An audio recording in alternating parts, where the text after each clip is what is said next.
Ah, it's you two again. I must say, you look a bit pale. Did you have trouble sleeping last night? A little. Perhaps if you had less on your mind, you'd be able to absolve yourself of such troubles. So what are you planning to do now?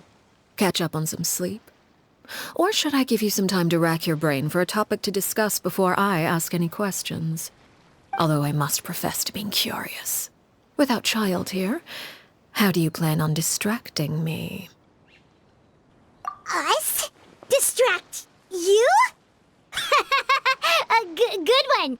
But no, we were just here for a chat. Looks like you could have used some extra time to think. No matter. If you don't have any other plans, why don't you accompany me somewhere? Don't worry. I'll be sure to steer clear of any scheming children. The ocean breeze is sure nice today. Children always think they can hide things from the grown-ups. But nothing gets past me. Least of all a little scheming. I think I'll let them have at it for a little longer. I can be very patient. Well, I'll leave you to think things over. If you're so inclined, meet me outside the Palais Mermonia. Good things come to children who do as they're told. So I do hope you decide to tag along. If only for your friends' sakes. What should we do? She clearly knows about everything we've been doing, and Paimon doesn't think it'd be a stretch to say she was threatening us just now.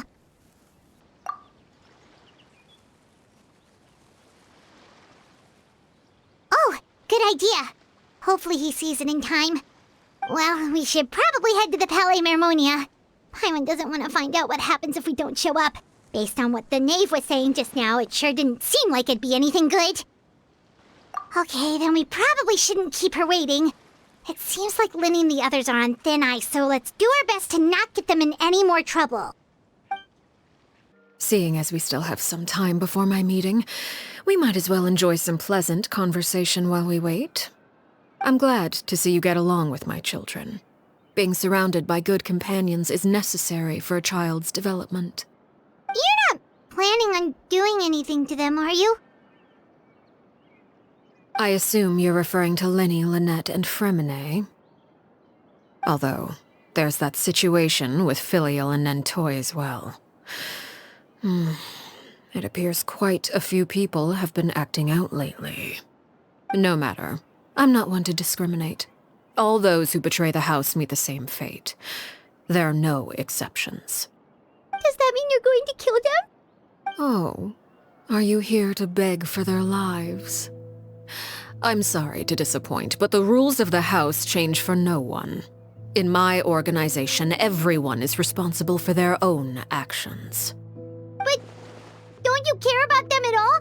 They really respect you. They even call you father. You must feel something for them. Any organization in which feelings come before principles is one destined for ruin. The House of the Hearth is hardly an exception. You could say our principles are more stringent than most. Perhaps I can offer you this consolation at least. As our guests, you two will not be held accountable along with them. I would imagine Linny, Lynette, and Fremine will be able to keep their lives.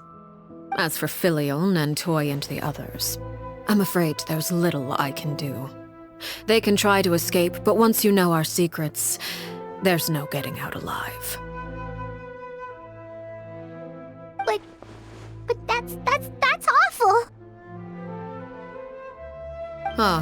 You seem concerned. Out of consideration for my guests, I suppose I could turn a blind eye for a little longer.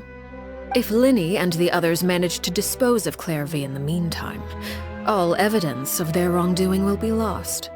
In that case, I could hardly punish them for something I couldn't prove. If their efforts are unsuccessful, on the other hand, all will be held accountable, and the punishment will be severe. Of course. Oh, and here, I believe this belongs to you. Do try and keep better track of it next time. It takes a considerable amount of time to train a bird like this. It would be such a pity if you were to lose it. Permanently. Wait, where did you get that? Well, I'm afraid that's all the time we have to chat. Now, for the matter at hand. I asked you to meet me here because I have business at the Palais Mermonia. It has nothing to do with you, but I think it would be prudent for you to stick by my side for the time being. There will always be time later to run off and tell Linny what you've learned. Well, time to go. Looks like we wrapped things up just in time.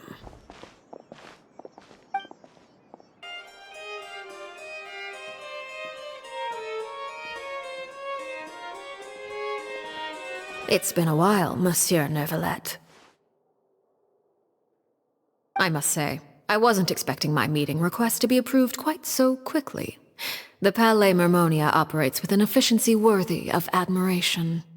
It is only right that an esteemed diplomat such as yourself should be afforded the proper level of respect. Although, if I may speak plainly, I must confess that I did not anticipate we would have the occasion to meet again after presenting you with the Gnosis. I see you've brought the Traveler and Paimon with you as well. If I may inquire as to the purpose of your visit. I'll be departing Fontaine shortly. There is, however, an outstanding matter that I would like to see resolved before I go. It requires a rather lengthy explanation, I'm afraid. So I took the liberty of explaining everything in this proposal. Please review it at your leisure, Monsieur Neuvillette.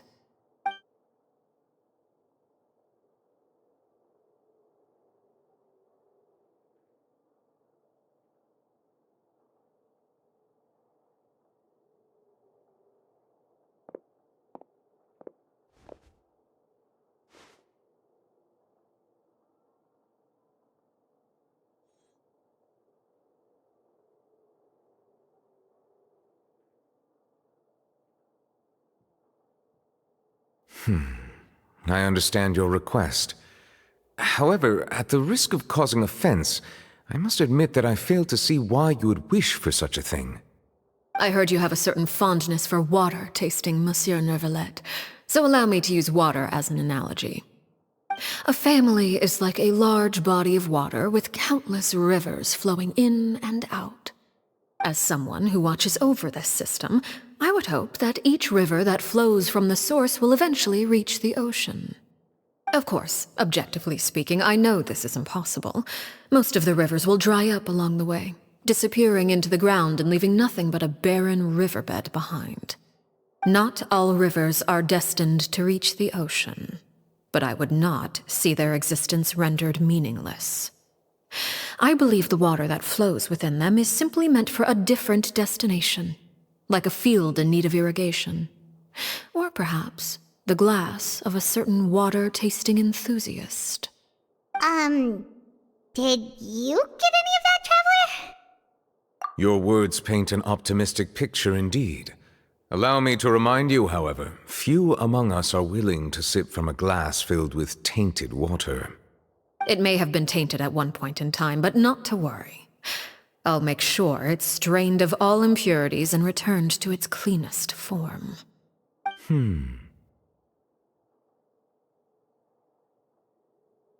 I seem to recall there being a transactional aspect to your proposal. Perhaps you could expound on that? If you accept my proposal, Monsieur Neuvillette, I will gradually withdraw my forces from Fontaine. And, unless absolutely necessary, I will no longer carry out any special missions within Fontaine. I presume I can take your words to mean that, in the future, cases similar to the Tartuffe assassination will cease to cross my desk? Tartuffe? Ah, that thief who embezzled funds from all those charities, you mean? My deepest condolences to his family, but without any evidence, I cannot imagine how the House of the Hearth might have been involved in his passing. Of course, if you accept my proposal, Monsieur Neuvillette, I'm sure certain measures could be taken to reduce the frequency of such troubles. You choose your words carefully indeed. In that case, I am inclined to accept your proposal. My thanks for your generosity, Monsieur Neuvillette. Well, with that settled, we should be going now. I took the liberty of bringing along 2 bottles of spring water from Snezhnaya for you to enjoy. I do hope I get the chance to hear your impressions. Perhaps at our next meeting, yes? Indeed. I trust you would not overlook your commitment in the meantime.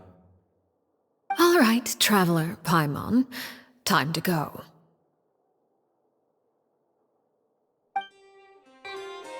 I believe I've told you before that my emotions easily resonate with those of others. Yet in the few meetings I've had with that Harbinger, I haven't been able to sense any aspect of her emotional state. Her mind is like a still body of water.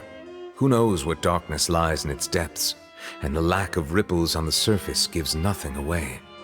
It's unclear whether this is her natural state of being, or whether it's an incredible strength of will that gives her the ability to master her emotions. Either scenario, however, suggests she is a very dangerous individual. I do not expect an explanation as to why you two are by her side. Whatever your reasoning, I would only advise you to take caution.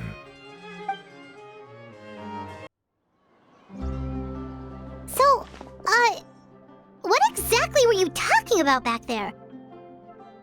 Paimon only heard you mention some rivers, a large body of water, and then some kind of irrigation scheme. You really want to know? I would imagine there might be more pressing concerns at the moment. Lenny, Paimon really hopes everything's going okay.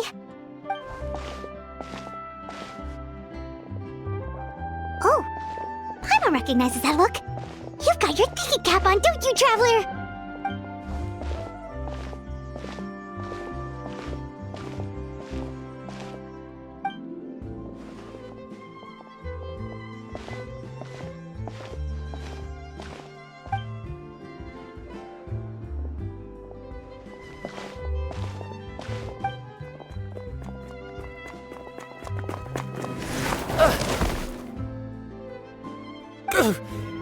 Oh, shoot. Are you alright? Oh, jeez. I'm so sorry. I was so focused on selling these papers, I wasn't looking where I was going. Well, let me make it up to you at least. Here, take this paper. On the house.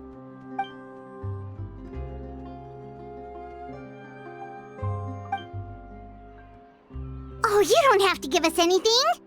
Please, I want to. It's not like I'm short on supply.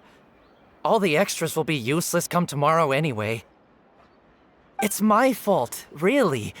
I was just trying to bring home some extra mora for the family, but I bit off more than I can chew. I haven't had many takers today, so I'm still swimming in papers. What's going on here? Nothing much. I just ran into your friend here on accident. I should probably get going, actually, so... Hold on. Of course, I'm happy to compensate you with mora, it's just... I don't have any on me at the moment. I'll take 3 papers. Here. Your payment. Oh! Thank you for your patronage. May the Archons bless you with good fortune.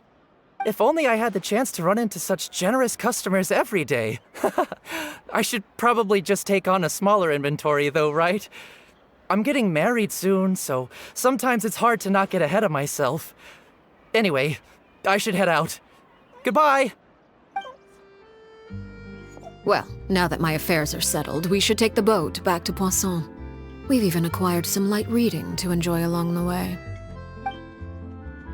Actually, why don't we stick around for a little longer? Paimon just realized how hungry she is. She can't head back to Poisson on an empty stomach.